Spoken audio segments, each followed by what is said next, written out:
Hi, and welcome to another episode of The Accidental Mentor. This is our Mentor Minute series where I share about a topic I've learned a little bit about and I'm still leaning into because we're always learning, right? I'm your host, Charlene Garrett, and today we're going to explore a topic that is both near and dear to my heart and has been difficult in my life. The title of the episode is, Can I Trust Your Yes? I don't know if you've experienced this, but I definitely have experienced where I've asked somebody for a favor or I've given somebody something to do when they've worked for me. And I would say, do you understand? Can you do this? Do you have the capacity? Oh, yes, I do. And they either really meant no or they weren't sure. And they didn't come back and clarify later. In that moment, specifically when people really mean no, they're saying yes, but they really mean no, I can usually feel something, right? I can kind of feel it. The problem is that discernment sometimes is really wrong. Sometimes it's all in my head and it's not true. So in my mid to late 20s, I decided, you know what, I'm going to stop guessing and I'm going to just decide to take people at their word. I may ask for clarification once, like, are you sure? But if they hold to their position, I'm just going to believe them and let everything go as it is, right? So that was a decision I made, and it has worked for me for the most part. And there definitely been times when I've misread that still, right? It's not an exact science by any means. But a big piece of this was setting my own boundaries and understanding, and really for myself. So not even just other people and their yes, but can I trust my own yes? So you can say to yourself, I can say, Charlene, can I trust your yes? When you say yes, do you mean it? And let me clarify two things. One, sometimes I say yes to things that are sacrifice for me. I know it's going to be difficult, but I'm doing it because there's another part of me that really wants to. It's not because I feel obligated in a you're making me do this thing. But I feel obligated based upon my own values, my own morals, my own compass. I, as you know, am a Christian. So when I pray, what I feel like the Holy Spirit is asking me to do, what I think Jesus would want me to do. And I have a very clear and healthy relationship with the Lord. So I don't feel like it is a negative obligation. However, it's not always easy. And we'll talk about a story of like saying yes when it's not easy.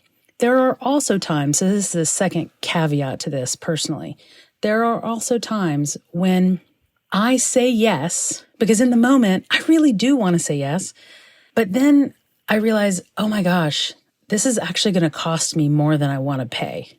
Maybe cost more time. Maybe I'm going to be up late at night to finish this thing. Or maybe it's going to cost time with my family because I said yes to go do this thing for you. It's going to cost me more. Like it's costly. My yes is costly. The difference is I don't blame you for that. Like, you shouldn't have asked me. I take responsibility. So it's personal responsibility. Do you take responsibility for your yes? Even when you realize, I really should have said no. I should have said no. Why didn't I say no? And instead of judging yourself or blaming the other person or living as a victim, you can just go, or I'm not saying you can, I decided to just go, you know what? I'm going to do this thing. I'm going to lean into it with joy, and I'm going to be better at how I say yes or no next time. I'm going to evaluate this better. I'm going to use this as data or information for my life. So because this is so important to me, I am curious about the people in my world. So I'm thinking, can I trust your yes? You're listening to this podcast. If I don't know you, I don't know that I care, right? That I trust your yes, because I'm not going to ask you for a favor. Though it doesn't take me much to ask somebody for a favor. I don't have to know you very long. So that might not be true. I might ask you all for a favor. But can I trust your yes? This is a question I had. So I'm thinking, what do people think about boundaries? Because the truth is, in order to trust my yes or my no, I need to know myself. I have to have high self-awareness. And I need to understand some personal boundaries, because the only way I can trust your yes is if I can trust your no, that you're going to say no to me sometimes. And that's okay, that you're okay with saying no, like that's not a dirty word to you, which it is for some people. a lot of times based upon how we were raised and our culture and our experiences. So to my survey. So I do want to mention this episode is going to be very different than any other episode in that I have not written down everything that I want to say. I am trying to pull from the data and have a conversation, a one-sided conversation with you about this information. And so I would love to hear your feedback on this episode. Did you like this? Do you have questions? Was it clear? Did I lose you? So that's just a side note. So to the data, I contacted, somewhere around 60 to 70 people in my phone contacts via text. And in the text, I simply said, hey, I'm doing a survey, an informal survey for my podcast. I have 2 questions for you. And here are the questions. What are your first thoughts when you hear the word boundaries? And is your gut reaction or your first reaction to the word feel positive or negative? So thoughts and feelings. Of the people that I contacted, 52 people responded to me within about 24 hours, which I thought was amazing. By the way, thank you if you were one of the people that I texted and you responded. I really appreciate it. But here is how it breaks down. Over half of that 52 people, so 52% actually, said that they felt a positive response to the word boundaries. About 30% has an initial negative reaction, and then a lot of them clarified, but I know it's good and da-da-da. But the initial gut when someone says the word boundary or they hear the word boundary is negative. And then 18% said their feelings were mixed, and they gave me some more data as to why. So we're going to kind of look into this data. It's clear that this concept of boundaries triggers a wide range of emotions and thoughts, some around how it's been taught or used, and some because it's fairly a new thing. And so let's dive in a little bit more. So let me just pull up, I took all of the word analysis. So I got lots of information in my text, and I took it to ChatGPT. This is a great use of AI. I put in all the words and I just said, ChatGPT, can you tell me, categorize this by boundaries as external or imposed by others or internal? And people who mostly thought of boundaries as positive said things like they turn to positive protection of yourself. They're necessary and healthy. It requires nothing from the other person. Boundaries are positive and protective if you have a good understanding of your own needs, desires, and values. I think this person really hit on that idea of personal identity. You really need to know yourself. Self-awareness is key to knowing your boundaries. And honestly, we learn them. Boundaries change. Boundaries move, right? They're not static. I think that's another thing that's super important to remember. Boundaries help me understand what is mine and what is somebody else's responsibility, was something somebody said. Boundaries are vital to healthy relationships. Boundaries mean you maintain a solid relationship with the Lord while also living your life, making a positive impact. Lots and lots of context that provided this internal positive aspect of boundaries. So what about an external view, or some of the folks that had a response that was, initial negative response, or some of the comments that I had that were negative? So this is directly from the words that people said that made them think of, right? What did they think of when I said the word boundaries? Here are some quotes. You only have to talk about them because someone violated them. Obviously, this suggests that the boundaries were discussed were crossed by someone else, implying an external imposition. Someone crossed one without knowing it. This implies, again, that it was unintentional. I didn't know it was there. It's more like a landmine than a boundary. An external impediment, as in don't let boundaries hold you back from achieving your goals. This is kind of the literal determination of boundaries, probably not necessarily thinking about personal boundaries, but thinking about this, external wall versus an internal. And the thing that came up multiple times was the phrase weaponized boundaries. Using people, excluding people, isolating people, constantly talking about their boundaries, someone else constantly talking about their boundaries, or using the word boundaries to justify what feels like a selfish preference. Now, clearly, your selfish preference could be your boundary, honestly. And that may not be bad. That could be a little bit of a judgment there. But these were the things that people were saying and why they felt kind of a negative feeling about boundaries.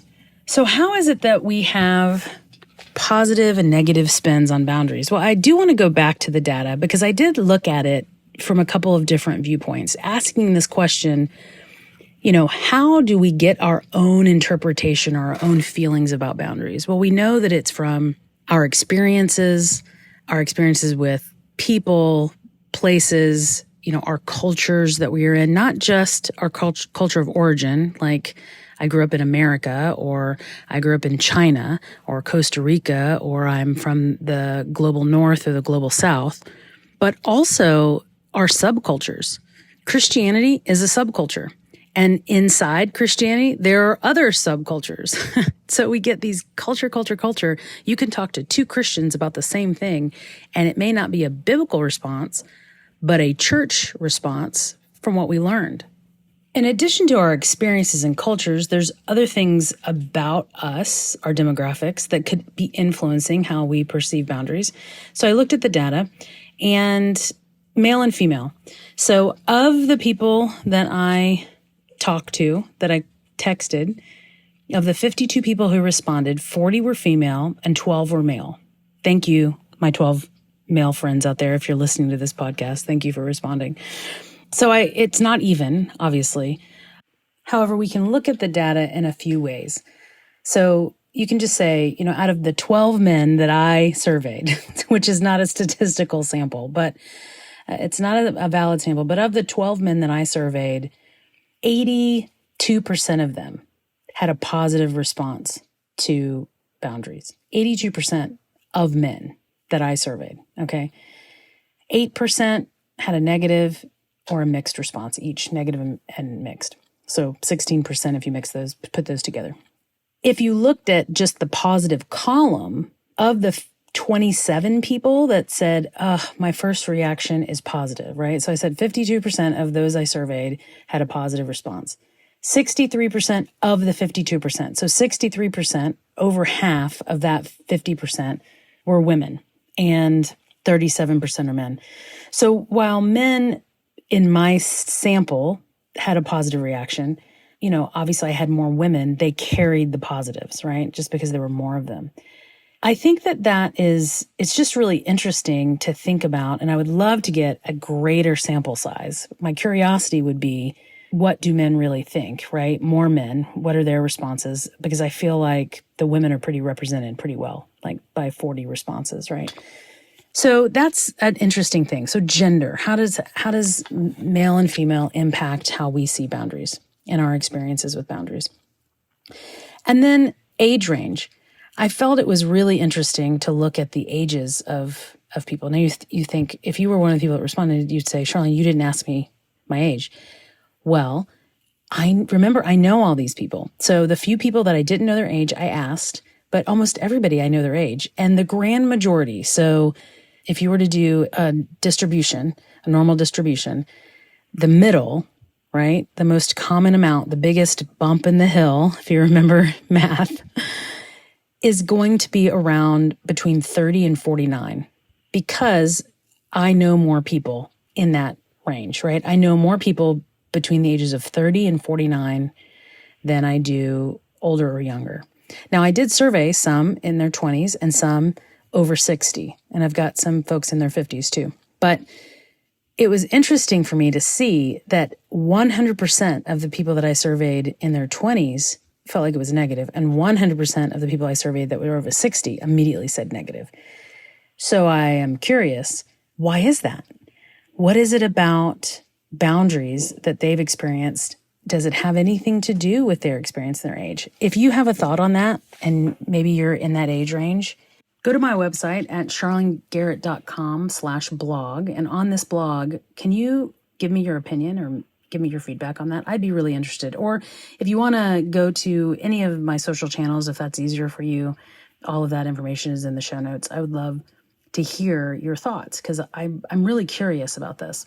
So clearly this is a big topic, and we could spend a really long time on this. But what I would like to do is make this a second episode. So in the next episode, we're going to look more at what are some of the causes and the details of like where we get this opinion. What does it mean to have boundaries weaponized?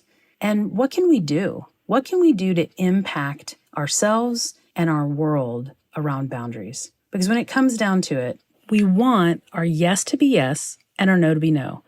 We want people to trust our yes and our no. And honestly, I hope we all want to trust our own yes and no. So that's all for today. Please like, share, and subscribe if this was an interesting episode to you. Comment on the website or on social media. I'd love to hear more from you about this topic.